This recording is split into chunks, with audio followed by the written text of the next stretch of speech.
प्रमेय 6.1 जो कि एनसीईआरटी में इस प्रमेय का नंबर है 6.1, ठीक है। और इस 6.1 प्रमेय के अंतर्गत हम लोग पढ़ेंगे थेल्स प्रमेय को। किसको पढ़ेंगे? थेल्स प्रमेय को, ठीक है। जब हम सवाल बनाते समय इस प्रमेय का उपयोग करेंगे, वहां पे 6.1 प्रमेय से नहीं लिखेंगे, वहां पे लिखेंगे थेल्स प्रमेय से। क्या लिखेंगे? थेल्स प्रमेय से। या फिर वहां पे हम लिख सकते हैं आधारभूत समानुपातिकता प्रमेय से, ठीक है।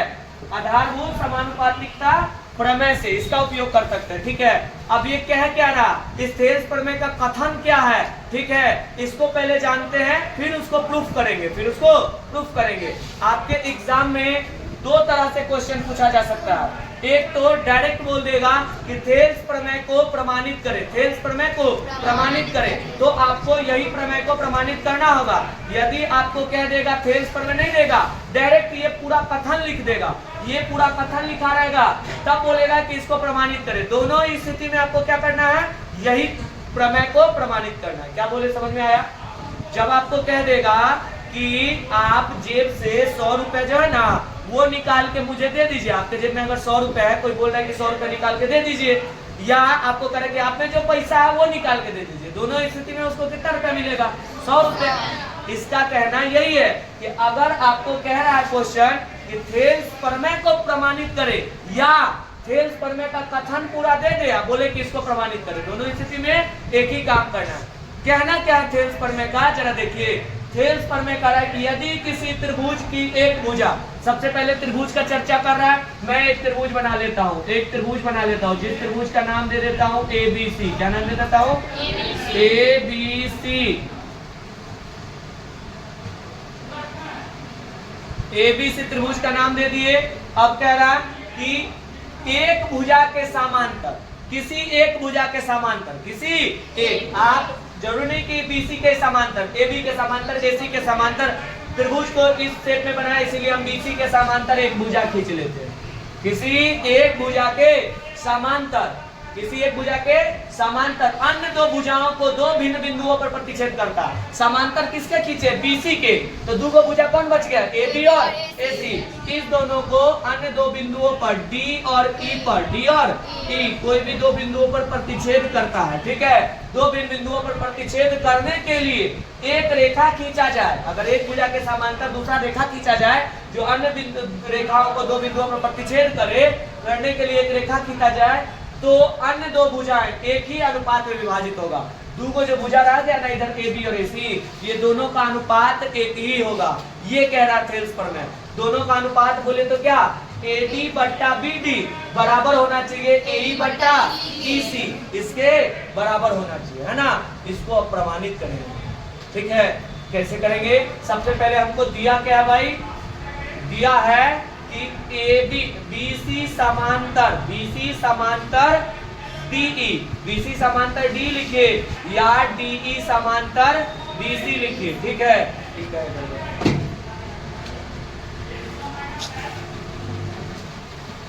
BC ये दिया हुआ है और सिद्ध क्या करना बोले? सिद्ध करना है कि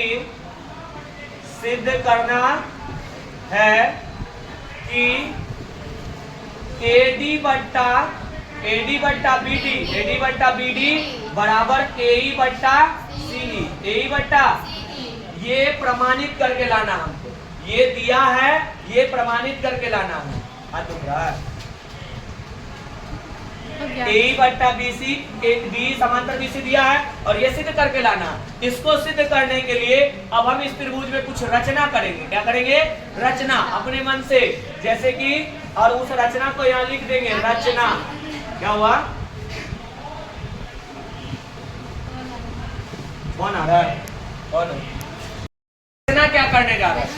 तो AD, हेलो, यहां से AD से एक लंब खींच लेंगे जिसका नाम रख देते हैं हम ABCDE हो गया है, इसका नाम रख देते हैं M। क्या नाम रख देते हैं? M। और एक और लंब खींच लेते हैं यहां से जिसका नाम रखते हैं हम N, ठीक है। और B को C से मिलाया, D को C से मिलाया। इसकी आवश्यकता क्यों पड़ी है अभी पता चलेगा, ठीक है।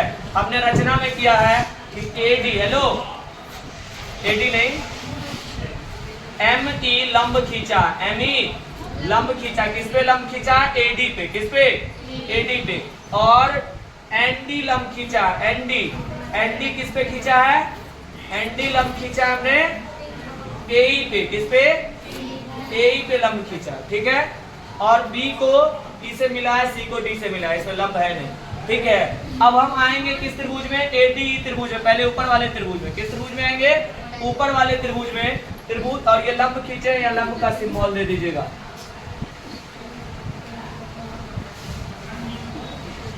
ठीक है। तो अब हम अगर एडी त्रिभुज में जाए, किस में जाए?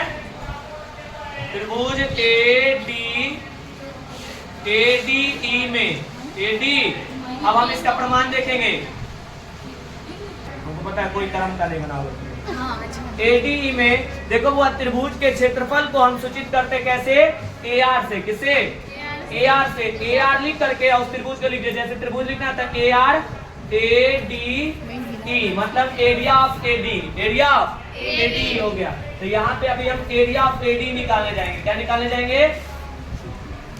Area of ADE. त्रिभुज एडी का क्षेत्रफल क्या हो जाएगा बोले? त्रिभुज का क्षेत्रफल आप फॉर्मूला का 1/2 इंटू आधार इंटू ऊंचाई। तो एडीई का आधार ले लेते हैं एडी, क्या ले लेते हैं? 1/2 इंटू एडी, क्या हो जाएगा? एडी। और इंटू में क्या आ जाएगा बोले? ऊंचाई इसका जो है ना, लंबवत ऊंचाई जो होता है ना, सीधा लंबवत ऊंचाई 90 डिग्री में, उसको ऊंचाई कहते हैं। ये ए ऊंचाई नहीं होगा, डी ऊंचाई नहीं होगा, ऊंचाई कौन होगा? M E. कौन होगा? M E, me. ये इसका ऊंचाई हो गया, ठीक है। समीकरण 1 मान के इसको छोड़ दीजिए, हो गया। अब त्रिभुज एडीई को दूसरे तरह से अगर हम क्षेत्रफल निकाले इधर से, तो ये भी तो लंब है इसका, एनडी, एनडी भी लंब है ना, तो हम ये भी लिख सकते हैं एरिया ऑफ एडीई बराबर हम लिख सकते हैं, क्या लिख सकते हैं? 1/2, क्या नाम है उसका? आधार का उधर से क्या नाम हो जाएगा? ए, क्या हो जाएगा? और तब लंब का क्या नाम होगा? एनडी, क्या नाम होगा? अच्छा इसका काम बाद में। समीकरण 1 मान लिए ना, देखो वो 2 पार्ट में काम करेंगे, याद रखिएगा। एक पार्ट इधर वाला त्रिभुज का, एक बार इधर वाला लेके काम करें ना, एडी लेकर के, एडी, और एक बार एई वाला लेकर के नीचे में भी काम करेंगे, ठीक है। इस त्रिभुज का हमने क्षेत्रफल निकाल लिया, किस लंब पे? एमी लंब पे, किस पे? एमी लंब पे। उसके नीचे अगर देखे तो एक एडी का क्षेत्रफल निकाले हम, नीचे एक त्रिभुज बन रहा है जिसका नाम क्या है? डीईबी या बीडीई कह सकते हैं, क्या कह सकते हैं? बीडीई। तो बीडीई का क्षेत्रफल क्या हो जाएगा? त्रिभुज बीडीई में, त्रिभुज बीडीई में एरिया ऑफ बीडी क्या बन जाएगा? वो बीडीई, एरिया ऑफ बीडीई क्या बनेगा? तो 1/2 इंटू इसका आधार क्या बन जाएगा? बीडीई का आधार बन जाएगा बीडी। कौन बन जाएगा? बीडी। लेकिन आप ऊंचाई में कंफ्यूज होंगे, बीडी इंटू ऊंचाई क्या बनेगा? ऊंचाई क्या बनेगा? आप समझिएगा डीई, क्या समझिएगा? डीई। लेकिन इसका ऊंचाई होगा एमई, क्या होगा? एमई। सब लोग ये बता देता है कि एमई ऊंचाई होगा, लेकिन क्यों एमई ऊंचाई होगा अभी बता रहे हैं। अगर आपको कोई इस तरह का त्रिभुज मिल रहा है, किस तरह का?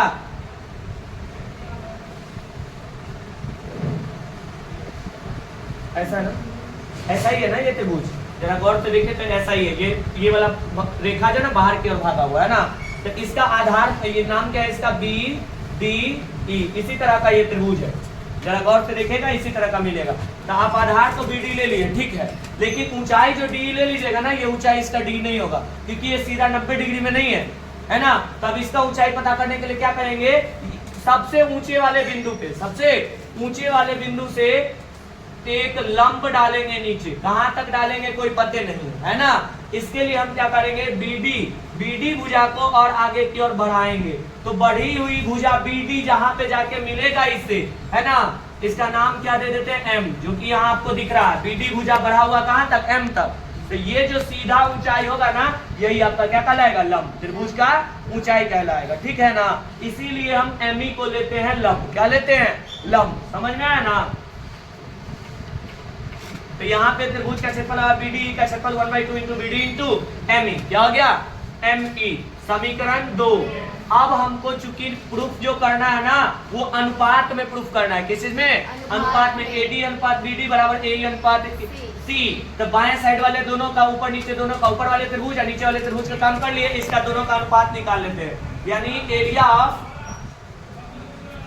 ADE। अब बट्टा में अगर हम जाएं एरिया ऑफ किसको ले जाएं? BDE को, तो क्या निकल के आएगा बोले? डायरेक्ट लिख देते हैं, आप लोग समझ जाइएगा। देखो एरिया ऑफ ADE बटा BD, ADE का RHS ऊपर जाएगा, BDE का RHS नीचे आएगा, 1/2 से 1/2 कट जाएगा, ME से ME कट जाएगा, बचेगा क्या? AD बटा BD। क्या बचेगा बोले? AD बटा BD। इसको समीकरण 3 मान के छोड़ देंगे।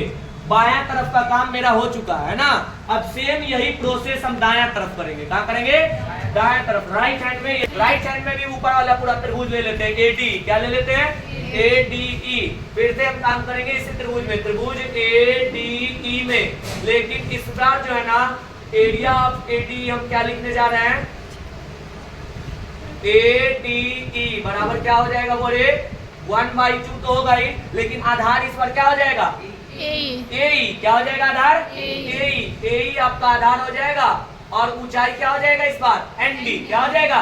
त्रिभुज वही है ADE, लेकिन इस बार आधार बदल गया है और ऊंचाई बदल गया है, ठीक है। क्षेत्रफल वही होगा, एरिया वही होगा, है ना। ND है ना। समीकरण 3 हो गया। अब इसका नाम 4 दे दिए। क्या नाम दे दिए?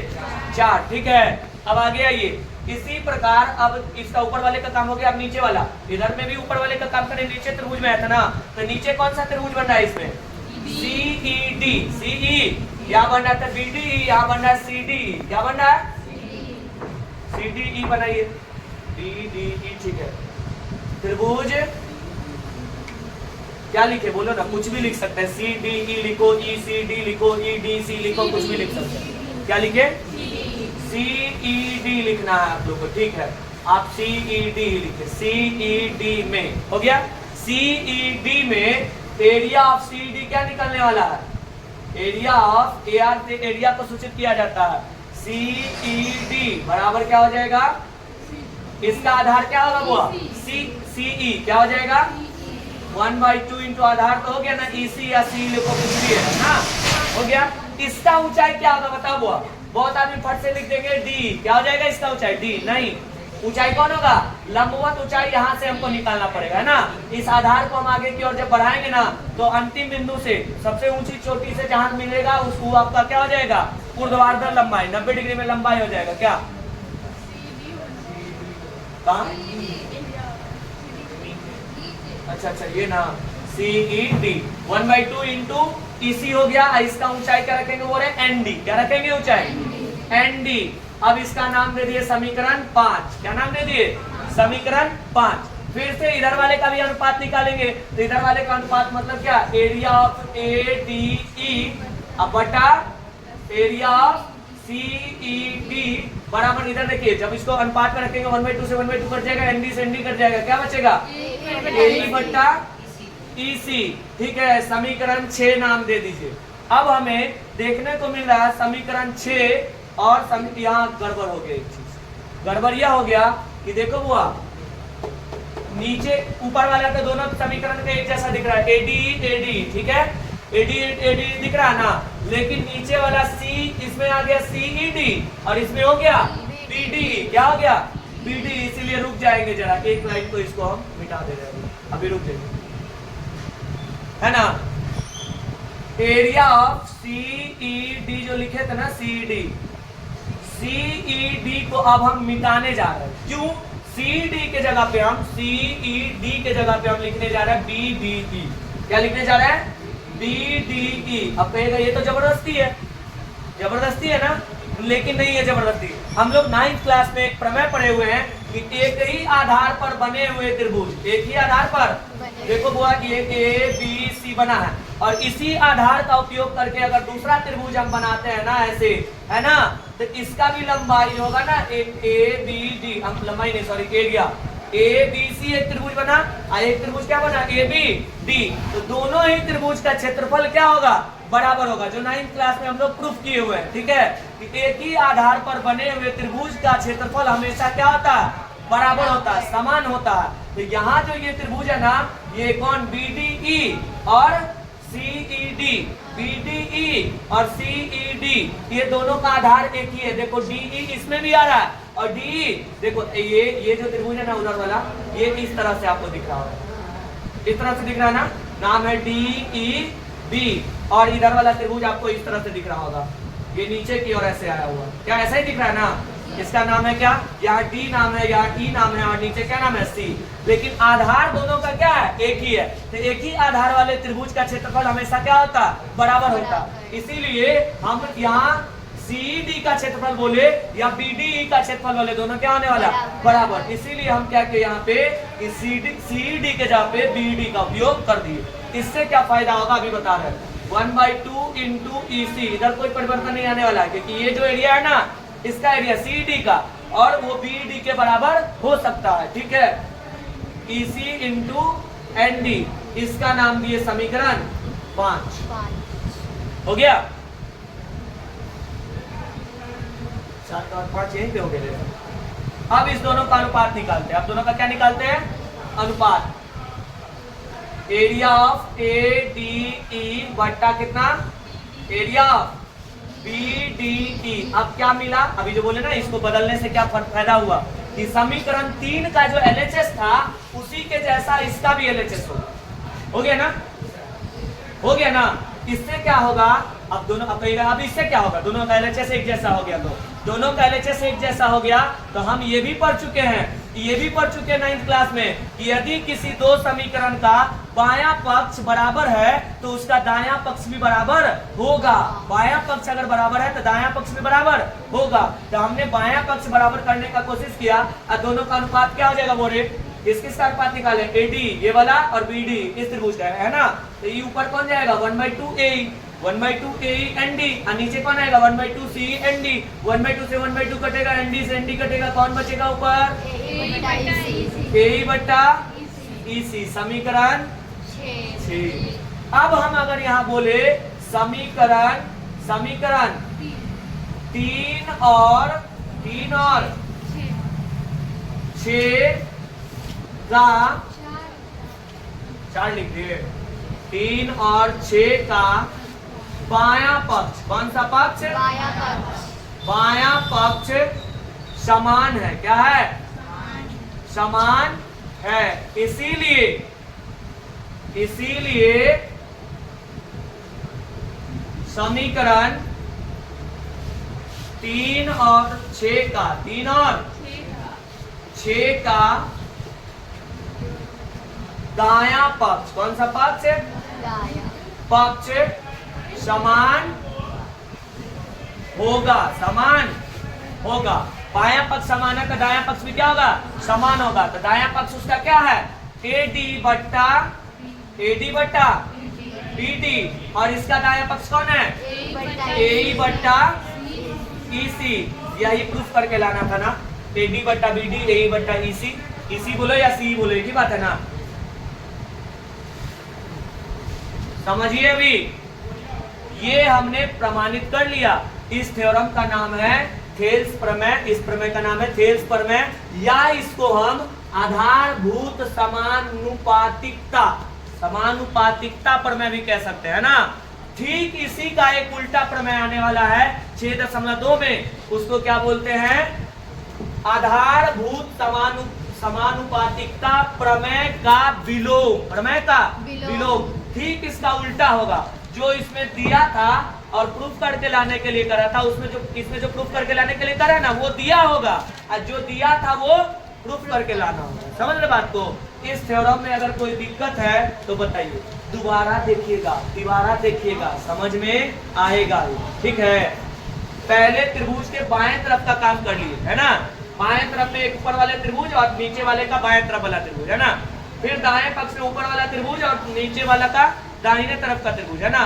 दोनों का काम करके दोनों का अनुपात निकालिए। क्या निकालिए, अनुपात। दाहिना तरफ वाले का भी अनुपात निकालिए। यहाँ पे थोड़ा खेल किए, यहाँ पे क्या किए, थोड़ा सा खेल किए। इधर तक में कोई दिक्कत नहीं हुआ होगा, यहाँ के खेल में थोड़ा दिक्कत हुआ होगा। कि सीईडी जो त्रिभुज था ना, सीईडी के जगह पे हम फिर से बीडी लिख दिए। क्यों लिख दिए? क्योंकि हमने पढ़ा है कि एक ही आधार से बनी हुई त्रिभुज का क्षेत्रफल हमेशा समान होता है। एक ही आधार से बनी हुई त्रिभुज का क्षेत्रफल हमेशा समान होता है। तो यहाँ हमने देखा कि बीडी त्रिभुज का आधार डीई है। कौन है? आप कहिएगा सर आधार तो लिए थे बीडी, ठीक है। अरे यहाँ ना लिए थे बीडी, हम आधार इसको नहीं बोल सकते बीडी को। अगर यहाँ से झाँप दे, ये भी मिटा दे, एक बार 1 मिनट के लिए मिटाए, यहाँ से मिटा दे और ऊपर का झाँप दे। देखो दुगो त्रिभुज बनना ना, दुगो त्रिभुज बनना ना, एक बनना बीडीई और एक बनना कौन? सीईडी, है ना। दोनों का आधार कौन है? दोनों किस पे खड़ा है? डी पे। किस पे? डी पे, समझे। इसीलिए एक ही आधार में बना हुआ त्रिभुज हुआ तो इसका एरिया हमेशा क्या होगा? बराबर होगा। इसीलिए हम यहाँ सीडी के जगह पे बीडी लिखे, बीडी लिखे। क्या लिखे? बीडी। आप कहिएगा बीडी क्यों लिखे? क्योंकि हमको समीकरण 3 का एलएचएस में बीडी दिख रहा था। तो समीकरण का दोनों तरफ बराबर होगा तब ना दूसरा तरफ बराबर करेंगे। एलएचएस बराबर होगा तब ना आरएचएस को बराबर करेंगे। इसीलिए हम क्या किए? एलएचएस को बराबर करने के लिए सीडी के जगह पे बीडी रख दिए। थोड़ा लंबा वीडियो है लेकिन कॉन्सेप्ट क्लियर होगा, ठीक है।